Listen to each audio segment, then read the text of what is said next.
కూడా సొంతంగా ఒక అన్నయ్య అందరూ లోకల్ వాళ్ళు అయ్యి ఉంటే వాళ్ళ పాయింట్ ఆఫ్ వ్యూలో ఇంకొక 100 పాయింట్లు వస్తాయి. ఒక్కటి గుర్తుంచుకోండి మేడం, అమ్మాయి మంచిదా చెడ్డదా తర్వాత విషయం పక్కన పెట్టండి. అమ్మాయి మంచిదైతేనే కదా మీరు పెట్టుకుంటారు, చెడ్డదాన్ని అయితే పెట్టుకోరు కదా. ఇప్పుడు నేనే ఉన్నాను మేడం, మీరే ఉన్నారు, మీ హస్బెండ్ ఉన్నారు. మీ హస్బెండ్ ఆఫీస్లో ఒక అమ్మాయి మంచిది కాదు జాబ్ చేస్తుందని మీకు తెలిసింది. తెలియగానే ఏం చేస్తారు? ఫస్ట్ మీరు ఎవరికి చెప్పాలి? అమ్మాయికి కాదు, మీ హస్బెండ్ గారికి చెప్పి అమ్మాయిని మానిపించే, అమ్మాయి బిహేవింగ్ బాగలేదు, నేను ట్రాప్ చేసేటట్టు ఉంది అని చెప్పి మానిపించుకోవాలి. 7 సంవత్సరాలు ట్రావెల్ అయిన తర్వాత ఇప్పుడు మంచిది కాదా? మంచిది కాదు కాని దానికి మీరు మా యూనియన్లో కార్డు ఇవ్వాలని చూసారా? ప్రెసిడెంట్ పోస్ట్లో ఉండి కార్డు ఫస్ట్ ఇవ్వడానికి ఒప్పుకోలేదంట కదా. మరి తర్వాత ఎందుకు ఒప్పుకున్నారు? ఎందుకు ఒప్పుకున్నారు? మీరే చెప్పండి ఎందుకు ఒప్పుకున్నారు? ఫస్ట్ ఇవ్వడానికి ఒప్పుకోలేంది కూడా వాళ్ళే, తర్వాత ఇవ్వాలని గొడవ పెట్టింది కూడా వాళ్ళే. ఎందుకు పెట్టారు, ఎందుకు ఇవ్వద్దు అన్నారు అనే దానికి క్లారిటీ చెప్పలేదు మాకు. ఎందుకు ఇవ్వాలనే దానికి కూడా క్లారిటీ చెప్పలేదు. సో ఆవిడే దగ్గరుండి వాళ్ళిద్దరికి పెళ్లి చేద్దాం అనుకున్న మాట నిజమేనా? మరి అది నాకు తెలియదు మేడం. పెళ్లి చేద్దాము అసలు యాక్చువల్లీ మీరు ఇప్పుడే అన్నారు ఇంత ముందు, ఆవిడకి నచ్చట్లేదు ఇలా అలా ఉండడం అని మళ్ళీ వాళ్ళిద్దరికి పెళ్లి చేద్దాం ఎలాగనుకుంటారు? అదే కదా, నాకు అదే అర్థం కాలేదు. ఇప్పుడు నచ్చట్లేదని చెప్పేసి అన్నారు. బట్ ఈవిడ సృష్టి వర్మ గారేమో వాళ్ళ వైఫ్ కూడా మా ఇద్దరికి పెళ్లి చేయాలని చెప్పేసి ఒక థాట్ ఉండింది అని చెప్పేసి ఈవిడ ఇచ్చిన స్టేట్మెంట్ లో చెప్పారంట. అయితే అయ్యి ఉండొచ్చు. నేను ఆ మేడం గారు ఇచ్చిన ఇంట్రెస్ట్, ఎందుకంటే మా రిలీజియన్ లో 2 వైఫ్స్ ఉండడం అనేది కామన్ అని చెప్పేసి ఆయన చెప్పారు అని చెప్పి. మేబీ ఇప్పుడు అయితే ఈ లెక్కను చూస్తే ఇప్పుడు ఒక్కొక్క ఇంటర్వ్యూలో ఒక్కొక్కలా ఉంటుంది మేడం. ఒక ఇంటర్వ్యూలో ఏమంటారంటే అమ్మాయి ఎవరో తెలియదు, అసలు మాస్టర్కి ఆ అమ్మాయికి సంబంధం లేదంటారు, ఒక ఇంటర్వ్యూలో ఉన్నదంటారు. ఇక ఇంకో విషయం ఏంటంటే మేడం, మనము ఈ విషయాన్ని గురించి ఎంత చర్చించుకున్నా ఏమీ ఉండదు. ఎందుకంటే ఇది కోర్టు పరిధిలో ఉంది కాబట్టి వాళ్ళే న్యాయాలను తేల్చేస్తారు, ప్రూఫ్స్ అన్నీ ఉంటాయి. మనం ఏంటంటే ఫర్దర్గా మాస్టర్ గారు బెయిల్ నుంచి బయటకు వచ్చారు. ఇప్పుడు మా ఫెడరేషన్ కానీ మా ఛాంబర్ కానీ మాకు రిస్ట్రిక్షన్స్. ఆయన వచ్చారంట, నిజమేనా సార్? అంటే మళ్ళీ సేమ్ ఆయన పొజిషన్ ఆయన కావాలని చెప్పి మొన్నటి వరకు ఫైట్ చేశారంట. అంటే యాక్చువల్లీ ఏమైందంటే నేను ఏ తప్పు చేయలేదు, అలా లెటర్ పెట్టుకున్నారు ఫెడరేషన్కి. నేను ఏ తప్పు చేయలేదు, నా మీద అభియోగం మాత్రమే, నేను మంచివాడిని, దయచేసి ప్రజలందరూ నేను న్యాయం చేస్తానని నాకు ఓటేశారు, అంటే నా డాన్సర్స్ అందరూ న్యాయం చేస్తానని నాకు ఓటేశారు కాబట్టి నా ప్రెసిడెంట్ పోస్ట్ నాకు ఇస్తే నేను చేయాల్సినవి చాలా ఉన్నాయి. ఆ మధ్యన హెల్త్ ఇన్సూరెన్స్ ఆయన తీసుకొచ్చి చేయిస్తానన్నాడు. హెల్త్ ఇన్సూరెన్స్ ఒకటి, మా యూనియన్ ల్యాండ్ ఇష్యూ ఒకటి ఉంది. నెక్స్ట్ మా యూనియన్లో కొన్ని ఫైనాన్షియల్గా కొన్ని డబ్బులు మిస్ అయ్యి ఉన్నాయి, ఆ ఇష్యూలు ఉన్నాయి, అన్నీ క్లియర్ చేస్తాను అని చెప్పి నా ప్రెసిడెంట్ పోస్ట్ నాకు ఇవ్వండి అని అడిగాడు. అడిగితే ఒక ఎలిగేషన్ ఎదుర్కొంటున్నావు, ప్లస్ ఆ ఎలిగేషన్ పెట్టిన అమ్మాయి కూడా మన యూనియన్ కొరియోగ్రాఫరే కదా, నువ్వు ప్రెసిడెంట్ అయితే ఆ అమ్మాయి ఎలా ఒప్పుకుంటారు? కాబట్టి ఆ అమ్మాయి కూడా రిటర్న్ కంప్లైంట్ ఇచ్చింది. ఆయన ప్రెసిడెంట్గా ఉంటే నేను ఎలా వర్క్ చేసుకోగలను, దయచేసి కోర్టులో ఉంది కాబట్టి న్యాయం తేలినంత వరకు ప్రెసిడెంట్ పదవి ఆపండి అన్నారు. దానికి ఫెడరేషన్ ఛాంబర్ వాళ్ళు అందరూ కలిసి వాళ్ళు దాన్ని చెప్పాను కదా, ఒక కమిటీ చేశారు. చేసిన తర్వాత ఒకటే మాట చెప్పారు, మీరు కానీ ఎవరైనా వాళ్ళ పర్సనల్ విషయాలు ఎక్కడ పడితే అక్కడ మాట్లాడడం, డిస్కస్ చేయడం, ఈవెన్ ఈ మీడియాలో కూడా మాట్లాడొద్దని కూడా చెప్పారు. నేను అందుకే మీకు రిక్వెస్ట్ చేసుకుంటున్నాను, వాళ్ళ పర్సనల్స్ నాకు సంబంధం లేదు. నేను ఇప్పుడు కూడా మీడియా పూర్వకంగా చెప్తున్నాను, వాళ్ళ పర్సనల్స్ గురించి నేను మాట్లాడలేదు, మా యూనియన్లో జరిగిన విషయాల గురించి చెప్పమంటే నేను చెప్తాను అనేసి చెప్పారు. ప్లస్ ఇలాంటి ఇష్యూ జరిగినప్పుడు ఆయన ఏ పదవిలో ఉన్నా సరే అది నిరూపించుకున్న తర్వాతే మళ్ళీ ఆ పదవికి అర్హుడు, అప్పటి వరకు బయట నుండి పోరాడాల్సిందే. ఇంకా ఆయన వర్కులకైతే ఎటువంటి ఆటంకం లేదు, చేసుకోవచ్చు.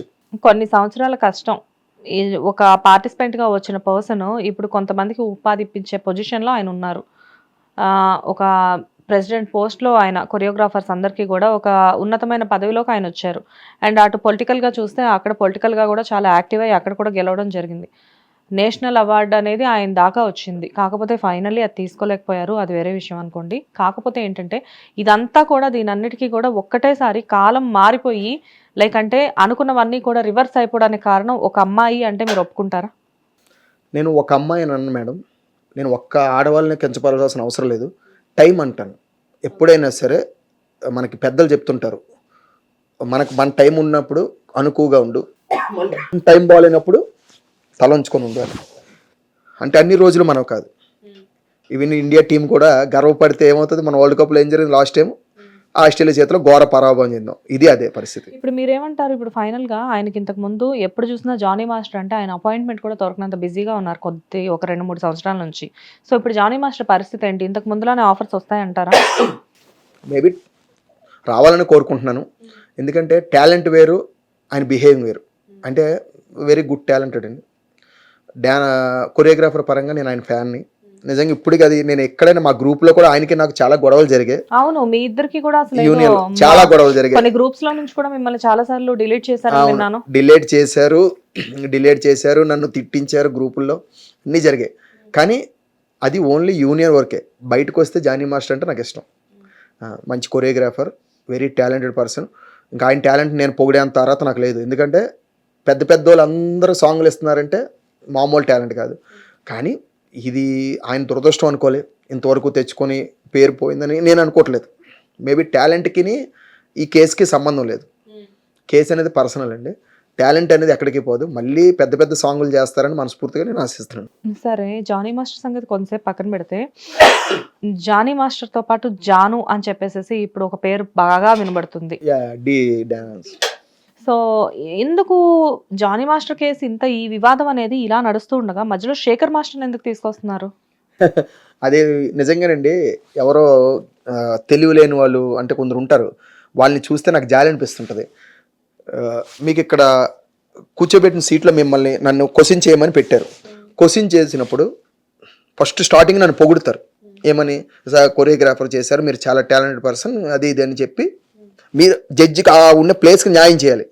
అక్కడ ఏంటి, ఒక మ్యారేజ్ అయ్యి ఒక బాబు ఉన్న ఆవిడ ఆ ఎనర్జెటిక్తో డ్యాన్స్ వేస్తున్నప్పుడు యాజ్ ద కొరియోగ్రాఫర్గా టాలెంట్ని మెచ్చుకుంటుంటారు. అది కామన్. ప్లస్ కొన్ని దగ్గర స్క్రిప్ట్ ఉంటుంది, ఈ విధంగా చెప్పండి, ఈ విధంగా చెయ్యండి అని.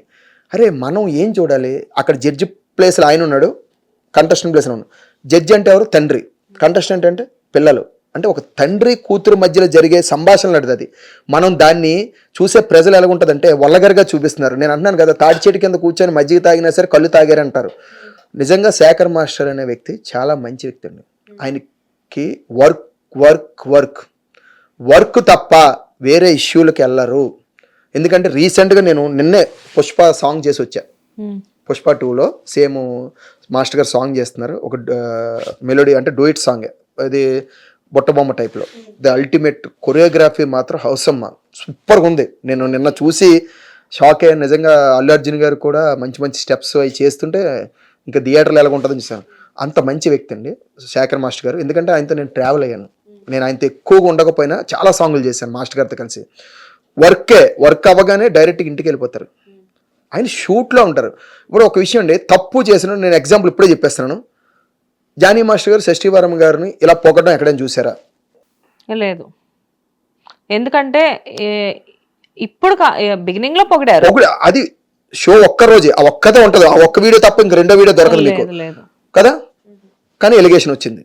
మరి టీవీలో పొగిడితే లింక్ కట్టేస్తారా? అదే అడుగుతున్నాను. అదే నేను జనాలు అడుగుతున్నాను. ఇప్పుడు మీ ద్వారా జనాలు అడుగుతున్నాను. ఇప్పుడు తప్పు చేయాలనుకునే వాళ్ళు మీడియా ముందుకు వచ్చి సూపర్ అదిరిపోయిందని చెప్పి తప్పు చేయరండి. సూపర్ అమ్మ, కీప్ ఇట్ అప్ అంటారు, బయట చేయాల్సినవి చేస్తారు. అంటే అది ఓకేనా మీకు?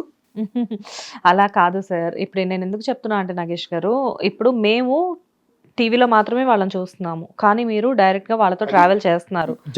నిజాలు ఏంటి అనేది మాకంటే కూడా మీకే బాధ. జాను అనే అమ్మాయి ఆవిడ ఎన్నో స్ట్రగుల్స్ ఫేస్ చేసి ఆ డి స్టేజ్కి వచ్చి ఆవిడ డ్యాన్స్ చేస్తుంది. జస్ట్ ఎంకరేజ్ ఇస్తున్నారు. ఇప్పుడు మీకు తెలిసి ఉండదు, పునీత్ రాజ్ కుమార్ గారు చనిపోయారు, స్వర్గయ్య. ఆయన ఏం చేస్తారో తెలుసండి, చిన్న హోటల్లోకి వెళ్ళి టిఫిన్ చేస్తారట. అవును. ఎందుకంటే నేను ఈ టిఫిన్ చేసి ఇక్కడికి వచ్చి టిఫిన్ తినడం వల్ల నేను వచ్చి తిన్నాను కదని చాలా మంది వచ్చి వీళ్ళకి ఆదరణ అవుతుంది, పైకి లెగిస్తారని. శేఖర్ మాస్టర్ గారు అంతటి వ్యక్తి, అంత పెద్ద ఆయన pan India choreographer madam, super talent person కదా. ఆయన పొగిడితే ఆ అమ్మాయి ఇంకొద్ది డెవలప్ అయ్యి ఇంకో 4 షోస్ రావడం, లేకపోతే ఏమైనా ఈవెంట్స్ రావడం, ఫైనాన్షియల్గా సెటిల్ అవుతారని పొగుడుతారు మేడం.